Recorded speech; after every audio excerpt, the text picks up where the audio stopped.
ప్రజలకు మనం తీసుకుపోవాల్సిన అవసరం కూడా మనకు లేదు. ప్రభుత్వమే ప్రజల వద్దకు వస్తుంది. ప్రతి పథకము పేదవాడికి 100% చెందుతుంది. ఫ్రీ బస్ అనేది అందరికీ తెలిసిన విషయమే. ఆధార్ కార్డు ఇస్తే టికెట్ ఫ్రీ, దానికి ఇబ్బంది ఏం లేదు. రేషన్ కార్డు ఉంటే సన్న బియ్యం ఫ్రీ. రేషన్ కార్డు అనేది ఇంచుమించు అందరికి ఉన్నదే. అది మనం కావాల్సి మనము ఏదో మనం ఇచ్చేయడం అనేది ఏం లేదు. డైరెక్ట్ ప్రభుత్వమే ప్రజల దగ్గరికి వస్తుంది, కరెక్ట్గా పనిచేస్తుంది. అన్ని పథకాలను ఏదైతే 6 గ్యారంటీలు అన్నారో ఆ 6 గ్యారంటీలను 100% ఓటెనుకో ఓటి నెమ్మదిగా అన్ని అమలు చేసుకుంటూ వస్తుండు. రేవంత్ పరిపాలనకు 100% ప్రజలు సంతృప్తిగానే ఉన్నారు. ఒక్కరు కూడా అసంతృప్తిగా లేరు. కానీ ఎదుటి పార్టీ వాళ్ళు, ఈ బీఆర్ఎస్ పార్టీ వాళ్ళని, బీజేపీ వాళ్ళని మమ్మల్ని బదనాం చేయడానికి ఇదంతా లేదు అదంతా లేదు అని చెప్పి ఓన్లీ ప్రభుత్వం మీద దుమ్మెత్తి పోయడానికి చాలా ప్రయత్నాలు చేస్తున్నారు. ఎందుకంటే ప్రభుత్వం సాపిగా తాగుతుంటే ఓర్వలేనితనం. ఇక సిద్దిపేటలో మా హరీష్ రావు ఉన్నాడు ఎగ్జాంపుల్.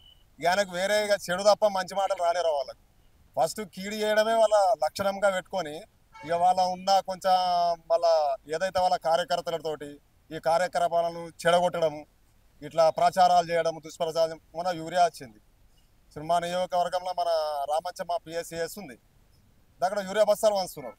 కావాలని వేరే దిక్కు తరలించి ఆ యూరియా బస్తాలను వేరే దిక్కు తరలించి మాకు అందకుండా, మా ఏరియాకి అందకుండా ఏం చేస్తుందంటే కాంగ్రెస్ అందిస్తలేదు, కాంగ్రెస్ ఫెయిల్, యూరియా బస్తాల ఫెయిల్ అని చెప్పి ఇట్లాంటి బదనాములు చేస్తున్నారు.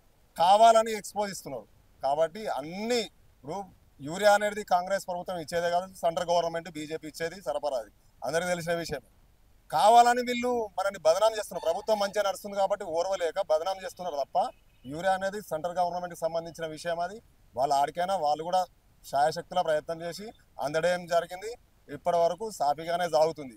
ఈ బదనాములే ఎక్కువైనాయి. మా సిద్దిపేట ఏరియాలో అయితే బదనాములే ఎక్కువైనాయి తప్ప వేరే ఏం లేదు. ప్రతి పథకము ప్రజల దగ్గరకు అనుకూలంగానే వస్తుంది, అనుకూలంగానే ప్రతి పేదవానికి చెందుతుంది. ఇక దీంట్లో డౌట్ లేదు. ప్రతి ప్రజలను మా సిద్దిపేట నియోజకవర్గంలో వచ్చి తెలుసుకున్నా వాళ్ళే చెప్తారు. ఇప్పుడు ఫ్రీ బస్ అంటే ఎందరో ఇప్పుడు దేవస్థానాలు పోతున్నారు ఆడవాళ్ళు, వాళ్ళు కూడా సంతృప్తిగానే ఉన్నారు. ఇక దాన్ని కూడా ఏదో వాడుకొని ఆడవాళ్ళు శిఖలు పట్టుకుంటా అని చెప్పి వీళ్ళు బదనామం చేయడం. ఇప్పుడు సీటు దొరకకపోతే, మనం టికెట్ తీసుకున్నాను సీటు దొరకకపోతే ఆడవాళ్ళు కానీ మగవాళ్ళు బస్సు ప్రతి బస్సులు వెళ్ళి అవుతూనే ఉంటుంది. దాన్ని అడ్వాంటేజ్గా తీసుకొని వీళ్ళు ఇట్లా శిఖలు పట్టుకున్నారని చూపించడం, ఇవన్నీ ఎక్స్పోజ్ ఈ ఛానళ్ళ ద్వారా ఇట్లా కొంచెం ఇట్లా జరిగిందని అన్ని ఎక్స్పోజ్ చేయడమే తప్ప ఏం లేదు. ప్రజలంతా సంతృప్తిగానే ఉన్నారు. ఆడవాళ్ళు కూడా చాలా తృప్తిగా ఉన్నారు. ఫ్రీ బస్ వలన ఫ్రీ కరెంట్ వచ్చారు. ఒక్కలన్నా బిల్ కడుతున్నారా అండి? ఎవరు బిల్ కడుతున్నారు? ప్రతి ఇంటికి ఫ్రీ కరెంటు. నెల 500, 700, 800 రూపాయలు వచ్చే కరెంటు బిల్లు కూడా ఈరోజు ఫ్రీగా ఒక కుటుంబం వాడుకుంటుంది. తృప్తి ఉంటుందా ఉండదా ప్రజలకు? నెల కదా ఒక ఆదాయం అయితే మిగిలినట్టే కదా, నీ ఖర్చు మిగిలినట్టే కదా, నీకు సంపాదన చేకూర్చినట్టే కదా. బస్సు ఏదైనా ప్రయాణం చేసినా కానీ మిగిలినట్టే కదా, అది కూడా డబ్బులు మిగిలినట్ట.